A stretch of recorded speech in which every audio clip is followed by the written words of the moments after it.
Southern California, good afternoon, and welcome to another edition of the SoCal Supreme Sports Show. Today we have ourselves quite a show, and we have a lot to get to in the world of Southern California sports, such as Chargers and Rams still being in training camp. Are they getting the job done, and will they be able to have a championship caliber team come the fall? Also, the Lakers are still putting in the work in Summer League, as well as the Clippers. What's the latest on the Lakers saga, aka the days of our Lakers? And unfortunately for LFC, they had a massive dud against Columbus Crew, but they bounced back against Real Salt Lake, and the Galaxy lost one but won one, losing against FC Dallas, but they managed to get back on track against the Colorado Rapids. And Sparks won one and lost one as well. And the Dodgers might have some concerns, as well as the Padres and Angels coming out of the All-Star. I'll be giving my grades about them, and I'll be giving out some Dumb Award awards as well.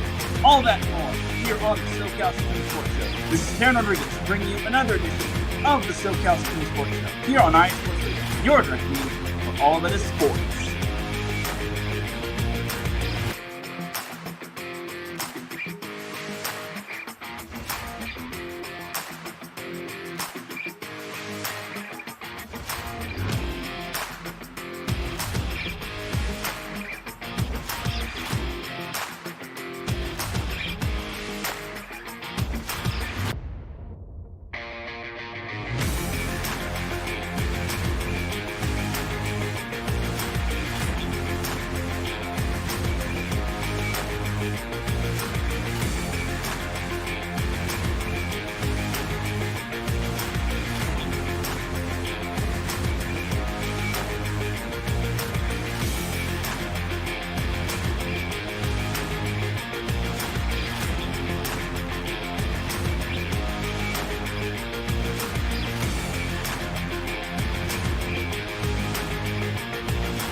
And welcome all to another edition of the SoCal Supreme Sports Show. Thank you all for joining me on this beautiful Friday afternoon, Friday evening, Friday wherever you are listening from. Either way, you've made your way into another episode of the SoCal Supreme Sports Show. And without any further delay, let us begin. But first and foremost, the SoCal Supreme Sports Show would not be where it's at without IA Sports Radio providing the platform to go live on StreamYard. Please do follow IA Sports Radio on several different social media platforms such as X, Instagram, Facebook, especially Facebook, and on TikTok. And we also are active on our several different podcast platforms such as Apple Podcasts, Spotify, iHeartRadio, Google Podcast, Spreaker, Amazon Music, Audible, Castbox, Deezer, Podcast Addict, GeoSavin, Podchaser. The list goes on and on. For the last 10 years, iSports Radio has been bringing you amazing content ranging from interviewing legendary athletes, coaches, and other authorized media personnel to building tailor-made shows dedicated to all major sports stages around the country. Thank you to everyone for all of your support and for making iSports Radio your direct feed for all that sports. And definitely check out the website on iSports Radio, as is iSportsRadio.com for all of your latest sports news, our blog, our merchandise shop, which is right here. And like I said, our page dedicated to each podcast, such as the SoCal Supreme Sports Show. And we also have a blog, a community forum, and all sorts of other amazing things for your liking if you're a sports fan. And the way you can follow the SoCal Supreme Sports Show on social media is on X, formerly known as Twitter, at SoCal Show ISR. And you can follow me, Teran Rodriguez, on X, formerly known as Twitter, at Teran Rodriguez1. Before we get on into the sports action, we have to give a huge shout to our sponsors, Plant Jerky, Premium Brisket Beef Jerky, and Seal the Deal Wax Seals by Cecilia B. And without any further delay, let's get on in to what those sponsors are all about.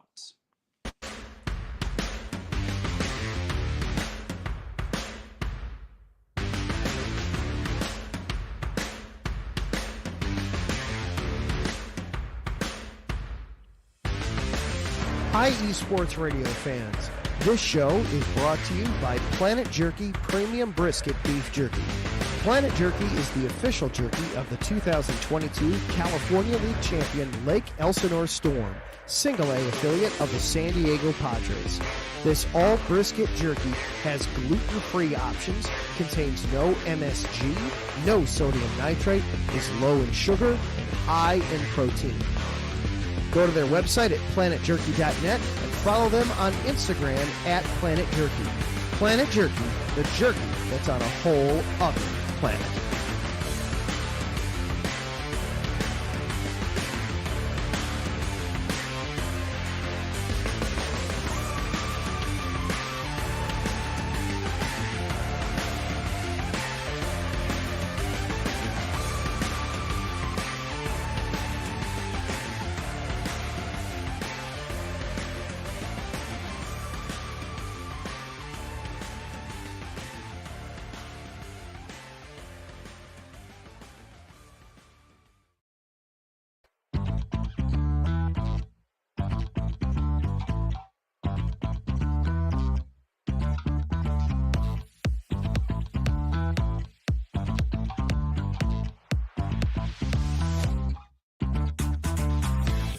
Hey there, IE Sports Radio fans. Be sure to check out our sponsor, Seal the Deal Wax Seals by Cecilia B.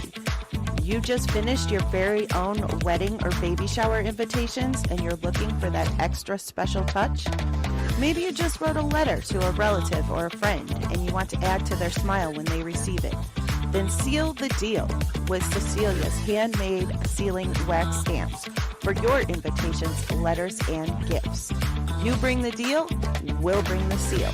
You can find them on Instagram at sealthedeal_wax stamps and on Facebook, Seal the Deal Wax Seals.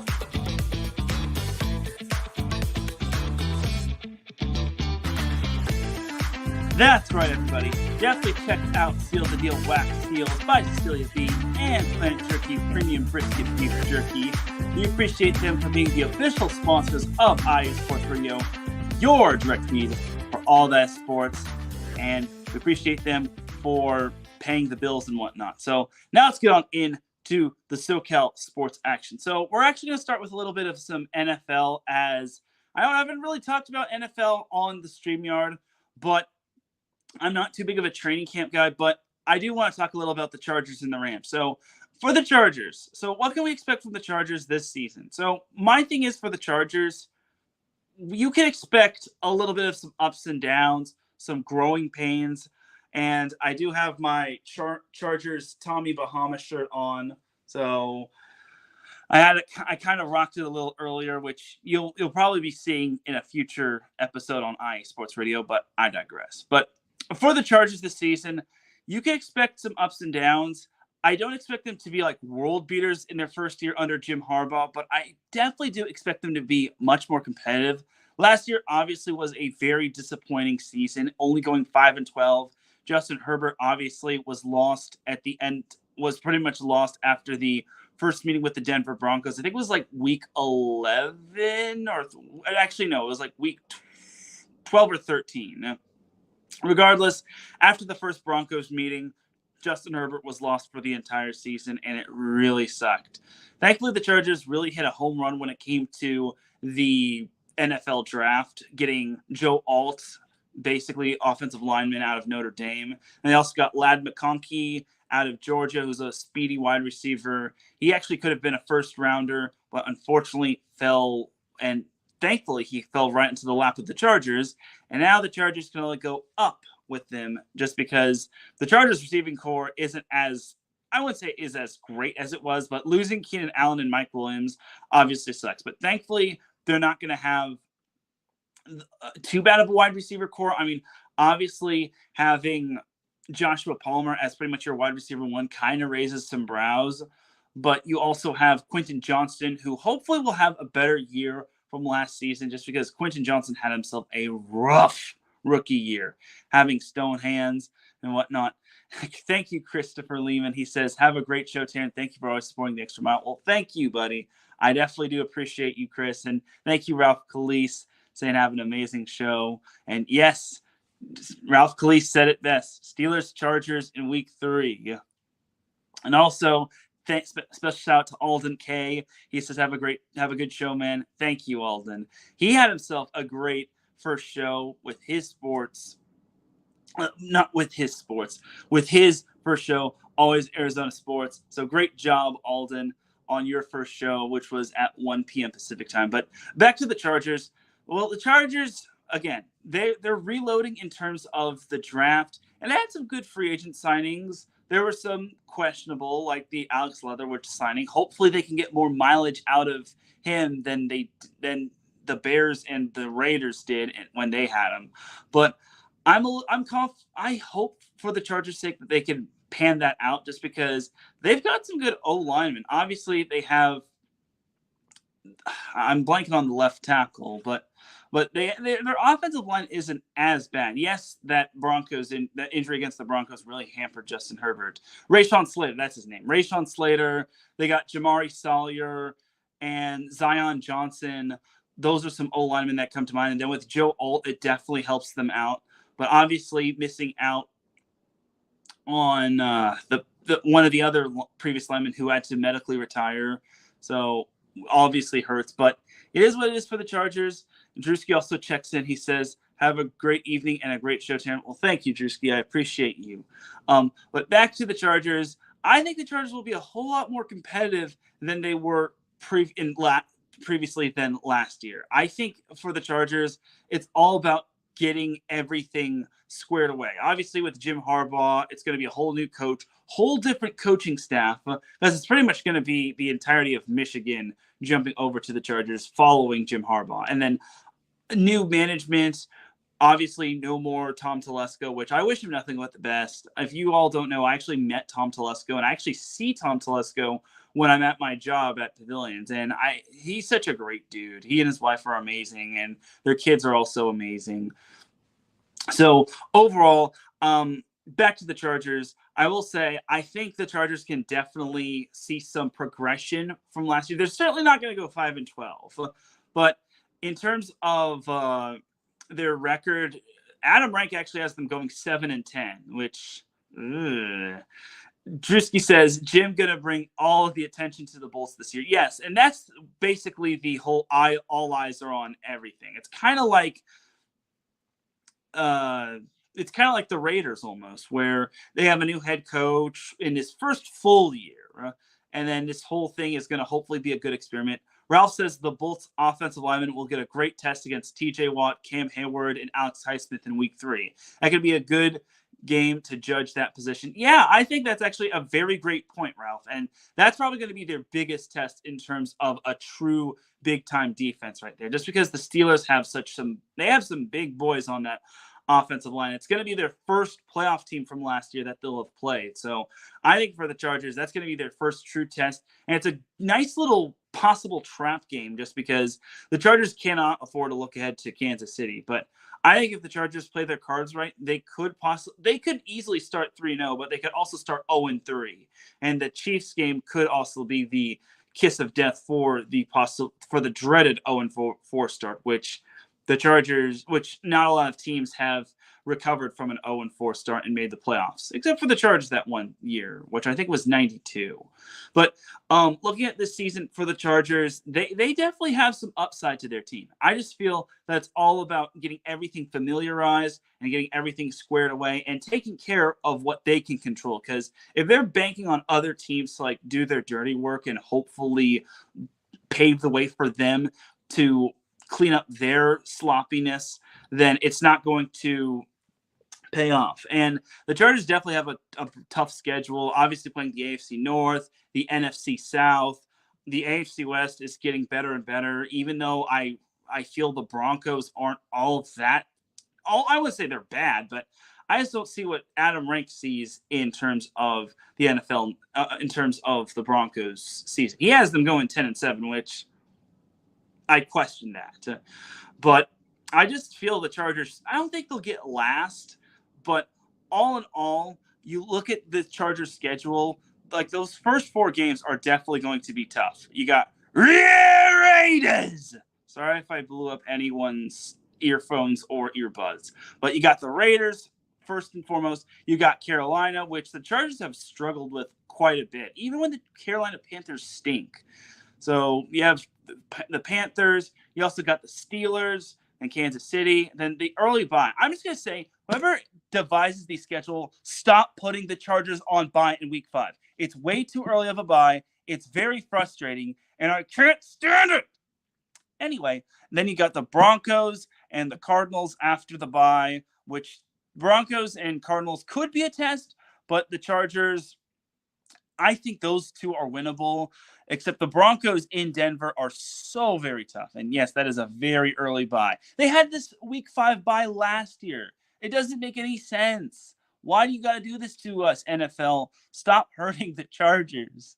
Anyway, and they've got New Orleans, which that's a 50-50 game, but if the Chargers play their cards right against Derek Carr, they can win that one. Cleveland is going to be such a tough one. I expect that to be a high-scoring game. If you've seen the past few meetings between the Chargers and the Rams, you know that's going to be a treacherous game where offense is going to be flying all over the place. And then you've got Tennessee, which could be winnable, but Will Levis has improved. You got Cincinnati and Baltimore back-to-back. Oof, that's tough right there. And you've got the Falcons, an interesting one. I mean, the Chargers did get the better of Kirk Cousins, but it's all going to see what is going to how that's going to pan out. And then you got Kansas City on primetime. That's going to be another tough one. And then you've got Tampa Bay, kind of going to be a tough one, but the Chargers have had really good luck against Baker Mayfield, but now he's got an actual competent offense. And then you've got the Patriots, it looks like. You've got Denver. Then they've got Denver, then New England, then Raiders to close out the regular season. So, again, it's a very doable schedule, but I think the Chargers can definitely win with the schedule. I think they can have success. I feel their floor is 6-11, but their ceiling should be 11-6, maybe 10-7. And Ralph asks an interesting question. He says, who are you rooting for in the Chargers-Rams game? Well, that's preseason, and I'm not ultimately keen on preseason games. I mean, if I get hooked on preseason, I'm going to get suckered in, and I'm going to be the victim of, oh my God, I'm getting way too high on preseason. I think the Chargers might be world beaters. And then in reality, they go lay a dookie all over the regular season.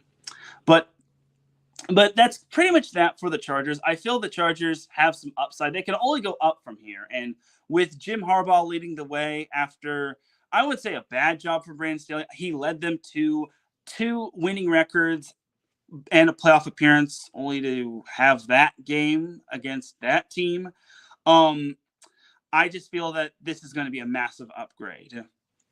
Now let's talk a little about the Rams. I went a little bit overboard when it came to the Chargers, but can the Rams build off their success from last season? And more importantly, can they go deeper into the playoffs? So my thing for the Rams is they have I feel, and my brother kind of said this, I feel 10-7 is the most realistic for the Rams. That's kind of their ceiling, that's my realistic expectation. Their ceiling could be 11-6, and if they somehow, hence the word somehow, play their cards right, they could be 12-5, but that's kind of grasping for straws. And thank you, Ralph. The preseason records do not mean anything. All right, but back to the Rams. They definitely have some upside.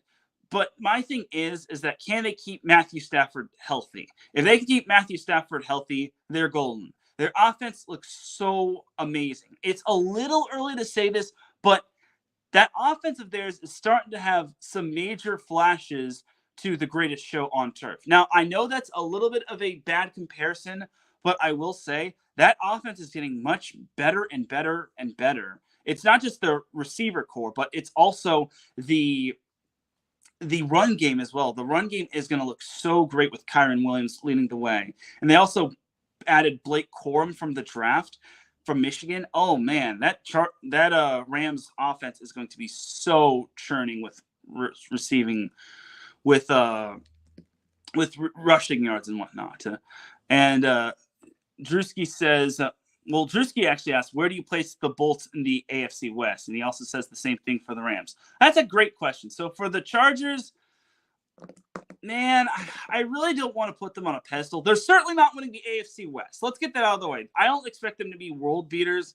I expect them to be in like the second place. I think second place is definitely realistic, but the Raiders are so much better than what most people give them credit for. Yes, they have one of the longer streaks with longer droughts without a playoff win. But honestly, I think the Chargers can definitely get back to second place. The same can be said for the Raiders, though. Raiders have got second place last year, but I feel that was kind of because the Chargers just imploded, and that was because the Broncos also lost the tiebreaker to the Raiders, and they imploded as well. And now, as for the Rams, I think second place is realistic for the Rams in terms of finishing in the NFC West, just because the Rams, look, I definitely think they have a lot of upside. Yes, they lost Aaron Donald. Yes, their defense is going to be young, but that defense of theirs is a year older. I think the Rams defense is going to be so much better than last year. I really think that the Rams definitely have a lot of upside, and their first rounder that they got from Florida State, I think he can be a stud. And I actually saw this on Total Pro Sports. It's a YouTube site that talks about the NFL, mainly about the NFL. And they said that the Rams' first rounder could definitely be a home run and a superstar, which they actually had a top five rookies that were going to be studs and 5 rookies that were going to be duds or busts.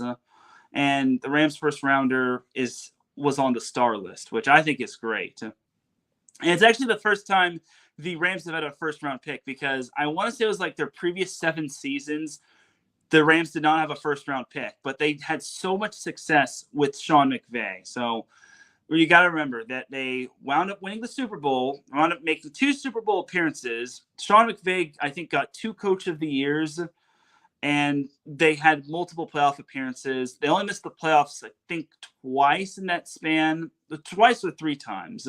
Regardless, the Rams did all that without a first-round pick. The previous 7 years without a first-round pick, and they had that much success under Sean McVay. Incredible. So I'm interested to see what they'll do with this first-round pick and with all what they got in terms of the Rams.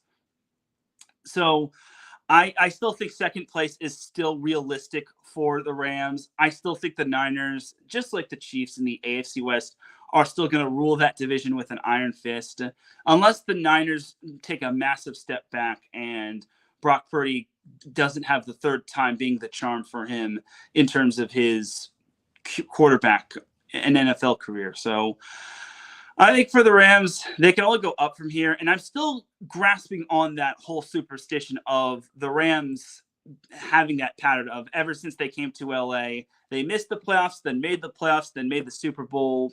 And then this is going to be year 9 of the Rams' return to LA. So if you're keeping track, last year they made the playoffs. The previous year they missed the playoffs after winning the Super Bowl. So this year, do we see the Rams back in the Super Bowl? That still remains to be seen, because the NFC is also kind of improving, and it all depends on what matchup they draw in the first round. I mean, last year they got the Detroit Lions and lost by 1. And honestly, I'm still going to stay true to this. I think even if the Rams had drawn the Dallas Cowboys in the first round, I still don't think they get past the first round, because the Dallas Cowboys are a much worse matchup for the Rams, just because that defense is swarming and the O-line didn't do a great job of protecting Matthew Stafford, and Matthew Stafford isn't as mobile as some of these other QBs. So there you have it on the Rams right there. I think the Rams can have the potential of dubious immortality. I know that's saying a lot, but yeah, mark it right there. The Rams have potential for dubious immortality, while the Chargers, I think, are definitely on the up and up, and they're definitely going to see some growing pains, but I think they're going to definitely see some improvement from last season. All right, but that is that for the NFL portion of the show. Just want to get that quickly out there. Probably won't have another long segment like that again. We'll take a quick commercial break. When we come back, we'll talk some MLS, then a little WNBA, then MLB. and then we'll have the dum-dums of the week. So keep it locked here. You're listening to the SoCal Supreme Sports Show here on iSports Radio, your direct feed for all that sports. We'll be right back after this.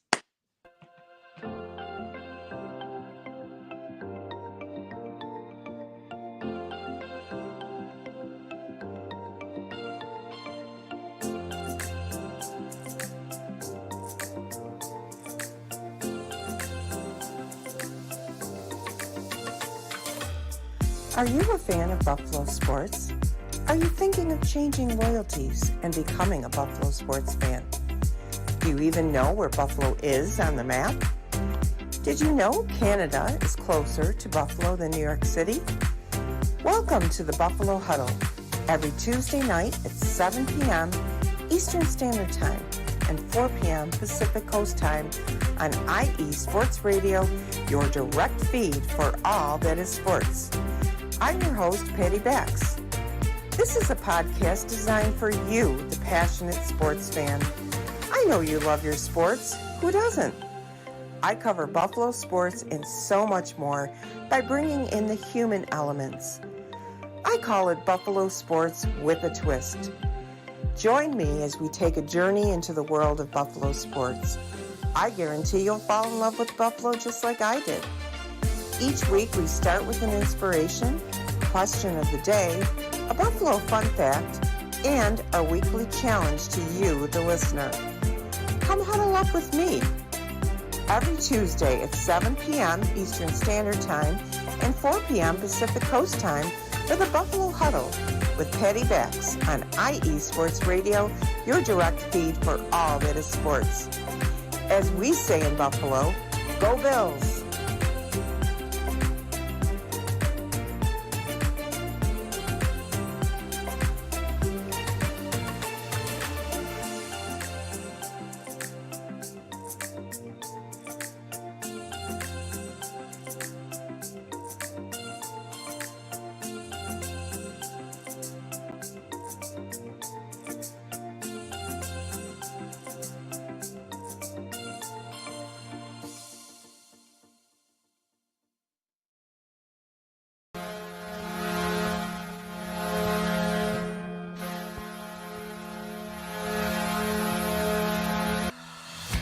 Hockey fans, I'm Adam Kernick.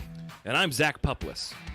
Together, we are the newest version of Hockey Talk on IE Sports Radio, The Neutral Zone. Zone.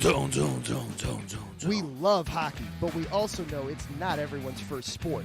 So we want to make this show as much for new fans as for the diehards. Whether you can name all the Swedes on the '08 Red Wings Stanley Cup team, or if you can't tell if Varlamov is a goalie or the latest trendy vodka, we're here to help. With facts, figures, and outrageous fans, we bring you all the hard-hitting hockey news you can handle, while still keeping it fun and on the rails. Well, mostly. So tune in every week as we go around the hockey world, from college to Canada, the minors and the majors, and everywhere in between. So bring your cellies. And your one-timers. You wicked wristas. And be sure to protect your five-hole. Catch the Neutral Zone every week on IE Sports Radio, your direct feed for all that is sports. We promise not to pick on the Arizona Coyotes every episode. Welcome back to the second part of the SoCal Supreme Sports Show here on IE Sports Radio, your direct feed for all that sports. Definitely check out all of our amazing shows, such as the Buffalo Huddle and the Neutral Zone, which the Neutral Zone will be on a little bit of a hiatus until the next NHL season.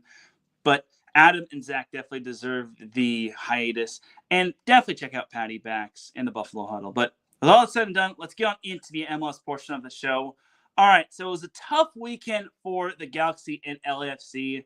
As we'll start off with the Galaxy, it was not a good Saturday for the LA Galaxy as they suffered a bad loss. And Larry B said it best, the Galaxy pisses me off. And the thing about the Galaxy is that they were riding high. Even when they lost to LAFC, they were still riding high. But this loss to Dallas kind of is bad just because it's on the road. I get it.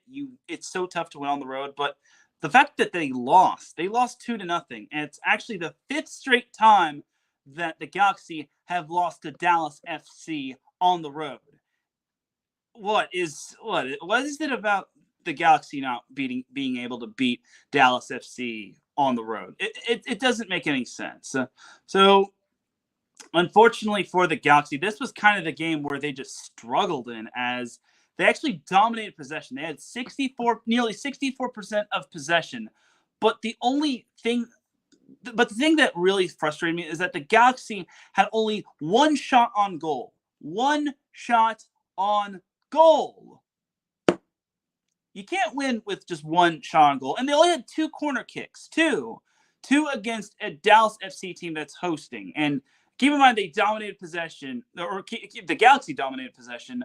But unfortunately, the Galaxy just could not pull out that win on the road. And winning on the road is so key right there. It's so crucial. And to gauge on how bad that loss is, look at the top 8. Do you see Dallas? No. Dallas is they're pretty much down below when it comes to the Western Conference. As look, they're 11th. Now 11th isn't terrible, but my goodness, that you just can't afford losses like that. It's losses like that could keep you from getting home field, or it could keep you out of the playoffs. Not that the Galaxy are in any danger of missing the playoffs, knock on wood. Hopefully that still stays true. But that's pretty much that for the Galaxy. Now going on to LAFC, they fared no better on Saturday, as they actually had the honor of hosting the Columbus Crew, and this was a rematch of last year's MLS Cup championship. Unfortunately, Columbus Crew kind of showed why they wound up winning that MLS Cup championship, as they just laid the smackdown on LAFC, as the LAFC wound up losing that one 5-1. It was bad. The first half was actually the tale of two. Well, first half and the second half were the tale of two halves. First half, the LAFC was only down 1-0 as they gave up a goal in the 38th minute. But it wasn't that bad. Only down 1-0. It looked like the LAFC could manage that. But in the span of 4 minutes, between I think the 56th minute and the 60th minute or something along those lines, LAFC gave up 2 goals in that span of 4 minutes. And suddenly that 1-0 deficit turned into a 3-0 deficit. And that was just no bueno right there. And the LAFC eventually fell behind 4-0, which they're actually a man down after one of their players, Sergei Palencia, got red carded. So that didn't really help matters all that much. But 1 minute after the Galaxy gave up that goal, or not the Galaxy, LAFC gave up that goal, they managed to get a goal courtesy of Nathan Ordaz in the 85th minute. So basically 2 minutes after that goal, 1 or 2 minutes after that goal that they just gave up, LAFC managed to score courtesy of Nathan Ordaz. But Columbus Crew managed to score pretty much late in extra time. And it was in extra time where everything spiraled out of control for LAFC, as their very own Jesus Murillo and Columbus Crew's Mariano Hinstroza, if I'm mispronouncing that, I apologize. They both got red carded. That basically just summed up the Galaxy's, or LAFC's, night. I'm sorry if I'm saying Galaxy, but LAFC just straight up laid up a doo-doo. They pretty much played like peak Galaxy from last season. I'm sorry, but that is just unacceptable. That might be their worst loss of the season, or if not second worst behind the loss to San Jose. But that was just embarrassing. It just goes to show that LAFC just needs to have consistency. If they want to be the best team in the MLS, they got to actually show up against some of these bigger and better teams. They can't play Dallas or San Jose every single night.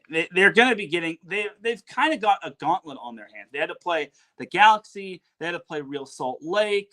They had to play the Colorado Rapids. So nothing is coming easy for LAFC, and everyone wants a crack at the Western Conference champions from last year.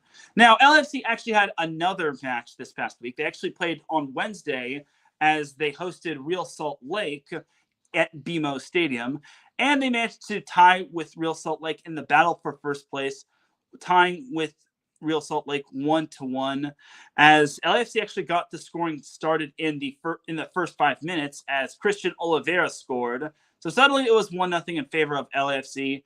But Real Salt Lake showed why they're one of the best teams in the West, as 28 minutes after that, one of their players managed to score to equalize it, as it was Brian Vera with the equalizer. And to the dismay of LAFC, they just could not get anything going. Sad as it sounds, they just could not get the offense clicking. Even with all their talent on their team, they just could not get another goal on the board. Thankfully for LAFC, they managed to salvage a point. But that loss to Columbus Crew, I think, snapped like a 9 or 10 match lossless streak. Or it was just bad overall. But this tie was kind of a breath of fresh air. It was kind of a relief just because LAFC knew that they couldn't afford another dud, and they needed to flush that Columbus Crew loss down the toilet just because they had a short week taking on the likes of Real Salt Lake for the battle of first place. So that was between those two. So the Galaxy also had a Wednesday game as they hosted the Colorado Rapids, and they wound up beating the Rapids 3-2. So Diego Fagundes scored in the 12th minute for the Galaxy to put them up 1-0. But 20 minutes after that, Kevin Cabral had the equalizer for Colorado to tie it up at 1-1. 5 minutes after that, Joseph Payne still scored for the Galaxy to put them up 2-1. And then 5 minutes after that, the Galaxy were up 3-1, courtesy of Ricard Puig, a.k.a. Mr. Galaxy himself. And despite the Rapids getting a goal 10 minutes into stoppage time at the end of the first half, the Galaxy held on to win, and it was a big win for them just because they actually did a pretty solid job in terms of possession, did a good job of limiting the Colorado Rapids in terms of their offense. And the big thing about that win is, courtesy of that win, as you are all seeing right there, with the Galaxy beating the Rapids and with Real Salt Lake and LAFC tying, your new leader of the Western Conference is none other than the LA Galaxy. So it's been a long time coming for the Galaxy, but you also got to realize that the Galaxy have played a couple more matches than LAFC. I'm not trying to take anything away from the Galaxy, but it's been a long time coming for the Galaxy. Last year, they were pretty much treading toward the bottom of the MLS, especially with the nightmare days of Chris Klein. But now that Chris Klein is gone and out of there, the Galaxy are only going up from here, and they finally are in first place in the Western Conference. That is amazing. Galaxy fans, rejoice. Enjoy this moment. I'm hoping the Galaxy, knock on wood, can continue this going into the playoffs and so on and so forth. So both LA teams are back at it tomorrow as they actually take on the Emerald City. So the LAFC actually, or no, I'll save LAFC for later, but the Galaxy are back in action when they host the Portland Timbers, which are currently resting at 7th in the West. Now, LAFC, on the other hand, oh boy, LAFC has another big-time matchup as they hit the road to Lumen Field to take on the Seattle Sounders, which have actually won 5 straight MLS matches and 6 straight matches overall. And in addition, Seattle hasn't lost a match in over a month. So I'm guessing we'll get some fireworks from Lumen Field regarding LAFC and Seattle. So I really think that we're in for a barn burner. So my takeaway for LAFC and the LA Galaxy is this. I'm glad both of them kind of found a way to get back on track after their ugly losses on Saturday. I mean, for LAFC, they definitely needed at least 1 point against Real Salt Lake. And for the Galaxy, that's a nice little win right there over the Rapids. Just because the Rapids are much just like the Galaxy, the Rapids are also vastly improved. So I think for the Galaxy, they needed that win just because they need to keep pace with Real Salt Lake, and they also need to keep pace with LAFC if they want to have one of the top seeds in the Western Conference. But even if you get some of the top seeds in the West, it might not mean anything just because LAFC is kind of that prime example of being one of the better teams in the West and then falling short when it matters most, which I think that was in the 2019 playoffs or 2020 playoffs I think it was 2019. No, it was 2020 when LAFC and the LA Galaxy met in the playoffs, and the Galaxy wound up playing LAFC as best as they could, but unfortunately LAFC wound up winning. This was in the divisional round, or the second round, back when single elimination was a thing. And then LAFC was the top overall seed. The Galaxy, I think, were the 5 seed, wound up upsetting the 4 seed, and then unfortunately losing to LAFC. And then, if I recall correctly, LAFC wound up losing to the Seattle Sounders, which, if I recall correctly, I'm not the biggest MLS expert, but the Sounders, I think, wound up winning it all that year. So the Sounders and LAFC have some history with one another. And I think we can expect fireworks from LAFC and from the Sounders. But from LAFC and the Sounders. But back to the Galaxy. Sorry if I'm veering away from that. I think the Galaxy are I wouldn't say they're in for a tough one, but I still think that they're still going to be in for a tough matchup against the Timbers. They just can't get overconfident, and they just can't underestimate anybody. They have to really cross their T's and dot their I's with all their opponents, just because the West seems to be getting a little bit better and improved. But we'll see what happens this weekend. Again, it's SoCal versus the Emerald Cities, which is basically Portland and Seattle. All right, but that's that for the MLS portion of the show. We're going to take ourselves one last commercial break. When we come back, we've got some WNBA to briefly discuss, and then we've got some MLB and some grades to hand out, and then we've got the Dum-Dums of the week. So keep it locked here. You are listening to the SoCal Supreme Sports Show here on iSports Radio, your direct feed for all that sports. We'll be right back after this. Hey yo, what's up? It's your man Bishop, the voice of This Is KC Sports, the show where we go over the Chiefs, the Royals, KC Current, Sporting KC, MU, and oh yeah, if we got time, we'll even throw in some of that KU stuff for my people on the 913 South.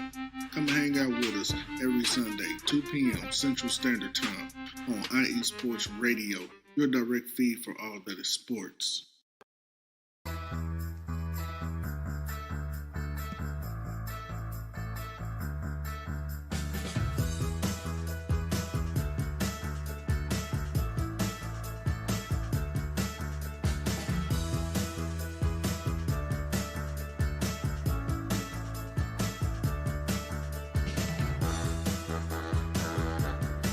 What's up, New York? This is Ricky K coming at you at the NY State of Sports, a new show here on IE Sports Radio, your direct feed for all that is sports.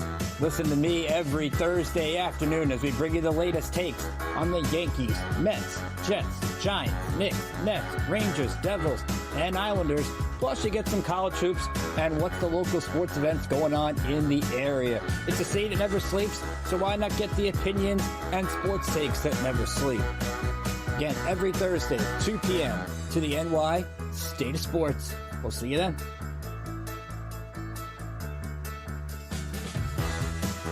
Back with the final segment of the SoCal Supreme Sports Show here on IE Sports Radio, your direct feed for all that sports. Definitely check out all of our amazing shows, such as This is KC Sports with Bishop and the Franchise. And also check out New York State of Sports with Ricky K. With all that said and done, let's get on into that final segment of the SoCal Supreme Sports Show. So let's discuss a little bit of some WNBA action. So the Sparks, after their little bit of some highs and lows, their 2-game losing streak, they managed to win one, but they wound up losing one. So the Sparks got back to the W column with an 87-81 win over the Dallas Wings, as this one was actually the bottom of the WNBA's quote-unquote cellar dwellers. I'm sorry, Drewski, if you're still listening to this, but yeah, this was the battle of the bottom between the Sparks and the Wings. Deera Kahami led the way with 27 points, while Rakea Jackson added 23 points and 7 rebounds. The other thing I will make note of this is that the Sparks just seem to only have the answer for the Wings sometimes, more times than not. And then they also have the answer for the Aces. But every other team, no. Anyway, Rakea Jackson added 23 points and 7 rebounds for the Sparks. Azura Stevens added 16 points to go along with 8 boards, and Ari McDonald chipped in 12 points. But that win was short-lived as the Sparks wound up losing to the Seattle Storm last Tuesday, 89-83 at Crypto.com Arena. Azura Stevens led the Sparks with 23 points and 15 boards. Ray Burnell added 18 points off the bench. I got to read Drewski's comment. It's been one of those seasons for both those teams. Yeah, it has been. The Sparks have certainly seen better days, that's for sure. But Rakea Jackson added 16 points for the Sparks, and she accounted for over half of the Sparks' three-pointers. Yeah, the Sparks only made 10 three-pointers, and Rakea Jackson only had half of them. Half, I tell you. Dear Kahami added 15 points and 9 boards for the Sparks, while like I said, Rakea Jackson added 16 points. Jewel Lloyd of the Seattle Storm led the way with 30 points. But the big story for this match was Nneka Ogwumike, who had 23 points, 10 rebounds, and 6 steals. And you want to know what's more frustrating about that? Nneka Ogwumike is a former Los Angeles Spark. And the fact that she did it again to her former team just makes me, oh! Sparks, what are you doing? First and foremost, why did the Sparks have to let her walk out the door? Second and foremost, why'd she have to have another big game against the Sparks again? So, and of all teams to Seattle, which is one of the Sparks' longtime rivals, back when the Sparks were good, to say the least. So anyway, the Sparks are nowhere where they want to be, as they're third from the bottom in the terms of the WNBA standings. It's been that type of season for the Sparks. And if I had to give them a grade, I unfortunately have to give them an F, maybe a D minus if I'm being generous, because they've suffered a bunch of injuries, such as to Cameron Brink and whatnot. So this has been a nightmare, to say the least. So the Sparks won't be back in action until Thursday, August 15th. So thankfully they have the Olympic break to look forward to, maybe to lick their wounds and to get healthy as possible. So hopefully for the Sparks' sake, they can get back on track. But once they get back to August 15th, a Thursday, might I add, they take on the New York Liberty at home. I think they're at home. But regardless, they face the New York Liberty on August 15th, which is a Thursday. That's going to be a tough welcome back to the WNBA. And I guess I should also mention that the NWSL is also back in action, as the NWSL is off for a whole month due to the Olympics. Drewski says, at least you're not where the Dallas Wings are. Yeah, it's unfortunate. Yeah, it's been tough sledding for both of our teams. We just can't seem to gain traction. That's kind of the reason why the AP report or the Associated Press called the Dallas Wings versus the Los Angeles Sparks the cellar dwellers, the battle of the cellar dwellers of the WNBA. So, yeah, it's been tough sledding, and hopefully our teams can turn around, especially for the Sparks. But that's going to basically do it for the WNBA portion of the show. So let's discuss some MLB. So the Angels surprisingly did decent against the Seattle Mariners. So after getting whooped 11-0 last Thursday, the Angels managed to pull out a nice little comeback win in 10 innings, winning 6-5, as Willie Calhoun had the walk-off homer for the Angels in the 10th inning to get the win, which that's a nice little feather in their cap right there. Beating the Mariners is certainly no easy feat. And yes, Larry, the Angels still PO me. And yes, I appreciate that, Drewski. I really do appreciate that. And Larry says the Angels still piss me off. Yeah, they piss me off too. And even though they did get a win they got another win over the Mariners on Saturday, they managed to win that 2-1. And the scoring ended pretty much after the second inning, as the Angels managed to get a 2-run RBI courtesy of Joe Adell. So I guess you could say that was the Joe ahead RBI right there. Am I right? Tough crowd. But it gets better. So the Angels wound up beating the Mariners on Sunday 3-2. Which was another good win right there. And the scoring didn't begin for the Angels until the 8th inning, as the Angels just could not hit the ball for beans. But thankfully, Joe Adell had the Joe ahead 3-run home run in the 8th inning to dig the Angels out of a 2-0 deficit and give them the 3-2 win and the series win. So in a season where the Angels have really stunk, getting 3 out of 4 wins against the top of the AL West Mariners is pretty good. So obviously there was the All-Star break for the Angels this past week, but they're back at it this weekend in Oakland against the Oakland Athletics. Then Monday, Tuesday, and Wednesday, the Angels will hit the road to the Emerald City to take on the Seattle Mariners. And then next Friday, Saturday, and Sunday, the Angels will host the Oakland A's. So get used to seeing the AL West in action. All right, so that's that for the Angels. Jumping over to the Diego Padres. They had a little bit of a tough one against those Atlanta Braves, as last Friday they lost 6-1. Tough one just because the Braves are still that good. But last Saturday, the Padres wound up beating the Braves 4-0, holding the Braves to only 5 hits, which is definitely good. But in the rubber match, the Braves wound up losing 6-3, or the Padres wound up losing to the Braves 6-3. So that was a tough one. They're still over 500, which is more than I could say for the Angels, unfortunately, as they're currently in action right now against the Cleveland Guardians. They also play them on Saturday and Sunday. This is in Cleveland, mind you. They're in the land. And then on Tuesday, Wednesday, and Thursday, the Padres head down to our nation's capital to take on those Washington Nationals. And then they'll go from there. And then that's basically it for the Padres. I will be giving out my grades later on. So going back, then we got the Dodgers. This was not fun. I'm just going to say this right now. The Dodgers, I'm not happy with this. So last Friday, the Dodgers managed to get a nice little 4-3 win over the Detroit Tigers, which that's good. I'm glad they managed to win that one, but it gets worse.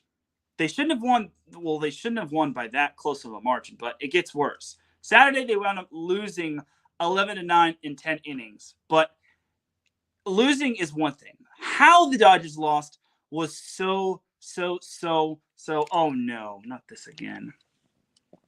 Sorry, camera is being a little bit sloppy with me. But unfortunately, how the Dodgers lost this one is beyond me. They were up 9-4 going into the 9th inning, and unfortunately for them, they wound up giving up 5 runs in the 9th inning. So they were up 9-4. They give up 5 innings in the 9th, and then suddenly the Dodgers and Tigers are coming to extra innings. But it gets worse. The Dodgers failed to score squat in the 10th inning, and they managed to give up a 2-run home run to Gio Urshela, and that was the game right there. Oh, Dodgers, why do you do this to me? Let me see if I can fix my camera real quick. Okay, there we go. Okay, so okay. Sorry if my camera was acting all glitchy and whatnot. But yeah, Larry B says it best. The Dodgers pissed me off.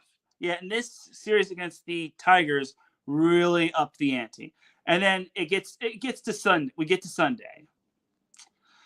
Sunday, the Dodgers wound up losing that one 4-3. And it's not how the Dodgers lost, or it's not why the Dodgers lost, it's how the Dodgers lost. So 9th inning, 2 consecutive errors. 2 consecutive errors for Yohan Ramirez.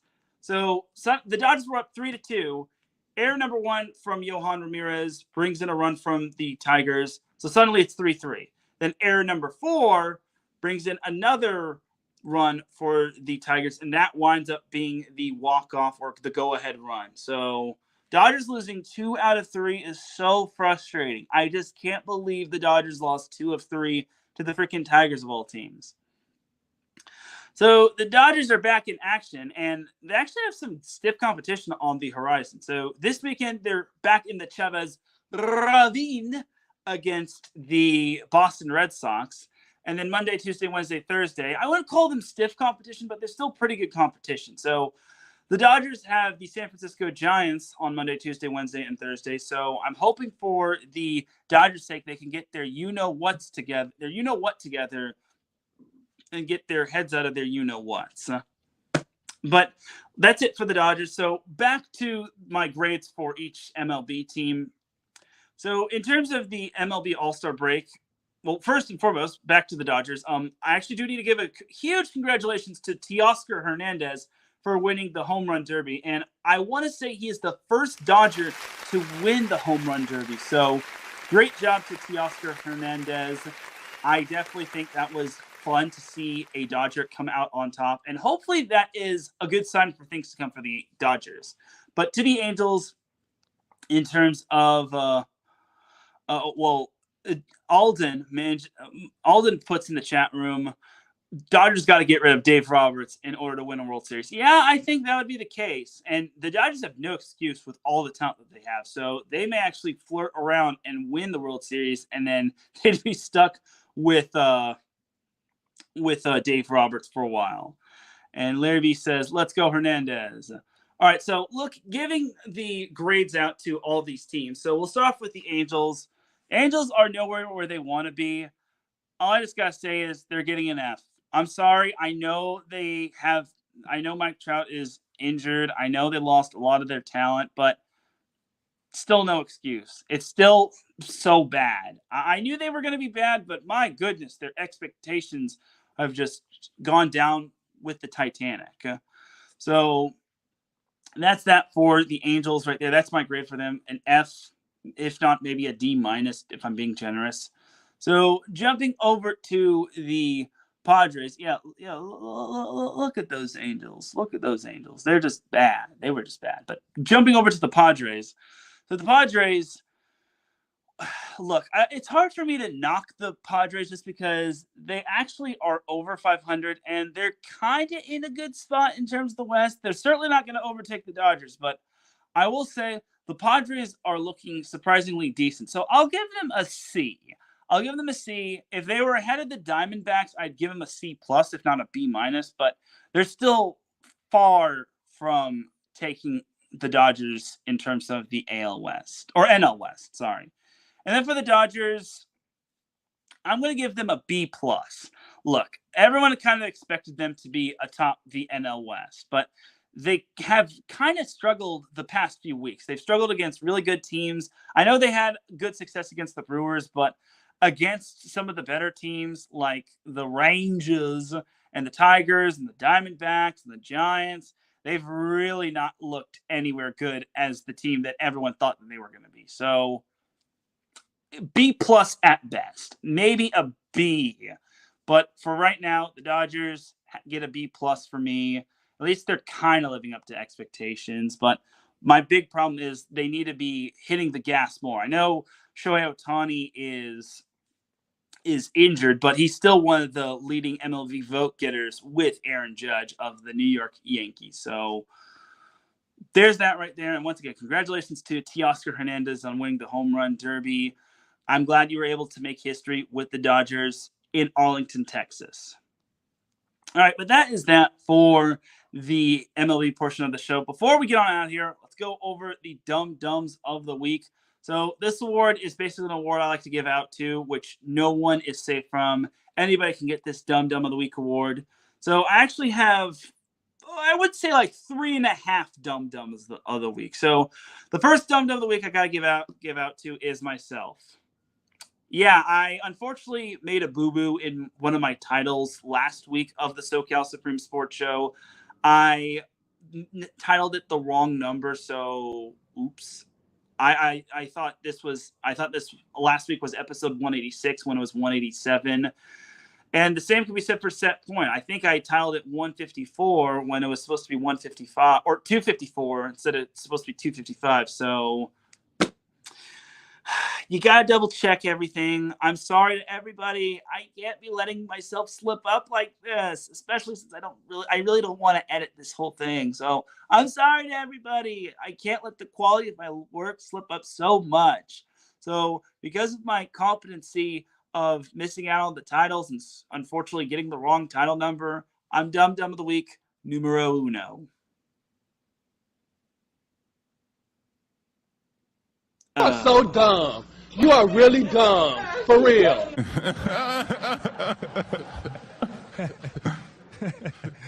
I'm sorry, everybody. I'll do better. I know Patty Backs one time said that we have our own erasers to erase our mistakes and whatnot, but still, I gotta do better. All right, but now for the true dum-dums of the week. So I hope y'all kind of got a laugh at that, but I wouldn't really call this dum-dum of the week, but I actually do need to address this. So remember those Seattle Mariners? Well, they actually traded away Dallas Keuchel to, I think it was the Milwaukee Brewers, but they traded him away, and in return, they got a whopping $1. Oh, come on! I don't know how, I don't know why, but I didn't know Dallas Keuchel was still in the league. If not, he still has anything left in the tank. But $1 just for Dallas Keuchel. Now watch as the Mariners managed to crumble, and whoever they traded him to, I think it was the Brewers, wind up doing really good. So I wouldn't really call that dum-dum of the week. I just find that really fascinating that the Mariners only got $1 in return for Dallas Keuchel. So I guess that's an of the week, but I don't know. So that's kind of your little fun fact right there. All right, now for Dum Dum of the Week number 2. And this one, I feel, well, the Mariners got $1 back from him. This guy is wanting $25 million annually from a certain 4-letter network, and that is Stephen A. Smith. So the dude wants $25 million annually from ESPN. $5 million? Doesn't the dude make enough already? Doesn't he have his little podcast thing? And then isn't he on like NBA on ESPN?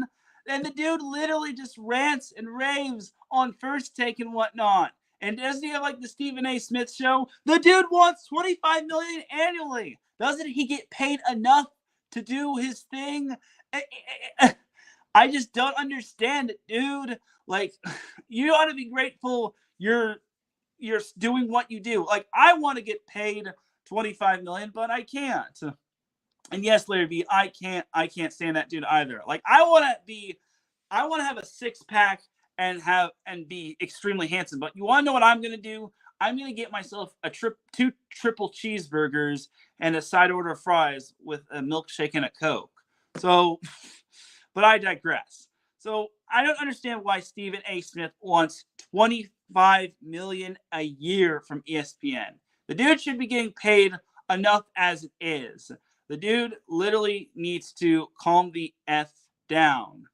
And yeah, First Take is one of the biggest parts of why I never watch ESPN unless there's a game on. Facts, Larry B.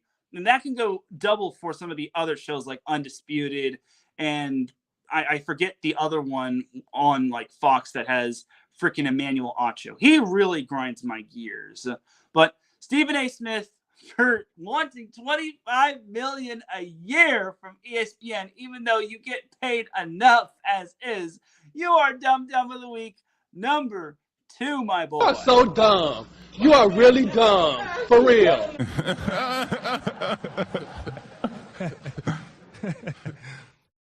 That's Dum Dum of the Week number 2. Well, Dum Dum of the Week number 2.5. Now, Dum Dum of the Week number 3.5. All right, so this isn't really a dumb thing, but it's kind of funny when you look at it. So there was a Green Bay Packers fan. No, it wasn't Tom Grossi. A Green Bay Packers fan actually applied for the defensive coordinator on the Green Bay Packers. So his name was Bill. His first name was Bill, and he actually applied for this position, and he actually put down that some of his expertise was courtesy of fantasy football, which that's pretty funny right there. At least he had confidence to apply. So the CEO of the Green Bay Packers, Mark Murphy, he actually responded and sent Bill, the Packers fan, a letter. He said, "Bill, thank you so much for your cover letter and resume regarding our defensive coordinator position. While your fantasy football experience is impressive, I regret to inform you that we have decided to go in a different direction."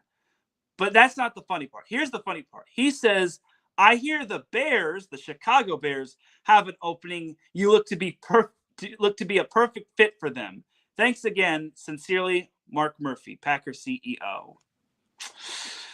First and foremost, hats off to Mark Murphy for replying to him, and let alone writing a letter to him. Second of all, it's so funny. Like, the fact that he even got a reply is absolutely amazing. The fact that he even got a handwritten letter is pretty funny. If anything, Mark Murphy should have sent him some memorabilia, like a jersey and whatnot. But that is just hilarious. But seriously, I'll give Bill, the Packers fan, this. At least he was bold enough to apply. I don't think anyone would have had the guts. I don't think any average Joe would have applied for this position without any proper defensive coordinator expertise. But I will say this for the Green Bay Packers fan, Bill: E for effort, F for execution, without a doubt. So I hate to do this to you, Bill, the Packers fan. You were bold enough to apply for this, and I give you mad kudos for having a cover letter and a resume, even though your fantasy football experience doesn't really count for this. But you're kind of the dumb of the week, and I kind of got to punish you. So, Bill, the Packers fan, I hate to do this to you, but you're the 3.5 dumb of the week. You are so dumb. You are really dumb. For real.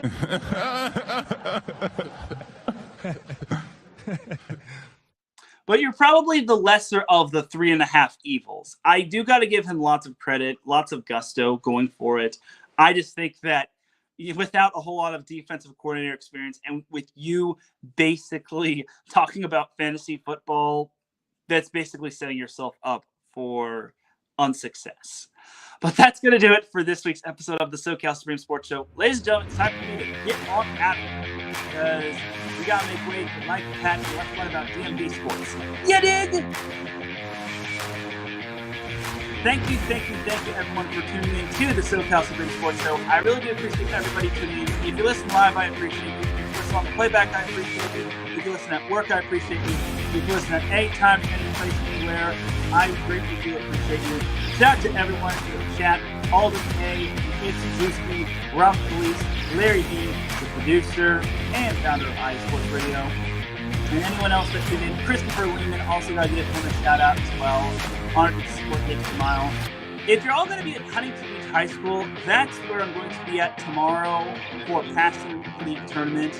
Monday, I should be back for Set Point, albeit it might be a shorter episode just because there's not a whole lot of volleyball that's happening other than the Olympics that will be next week. So until then, for everyone here at iSports Radio, this is Teran Rodriguez signing off. Have yourself a great weekend. Apply this is sunscreen. Please don't make the mistake that I one time did, because no one likes to get sunburnt. It would really suck. Definitely apply your sunscreen. Keep yourself hydrated as well. If you're going to the beach, you're going to be out and about. I will see you all on Monday for Set Point. Have yourself a great rest of the weekend. And remember, SoCal is the SoCal. Peace!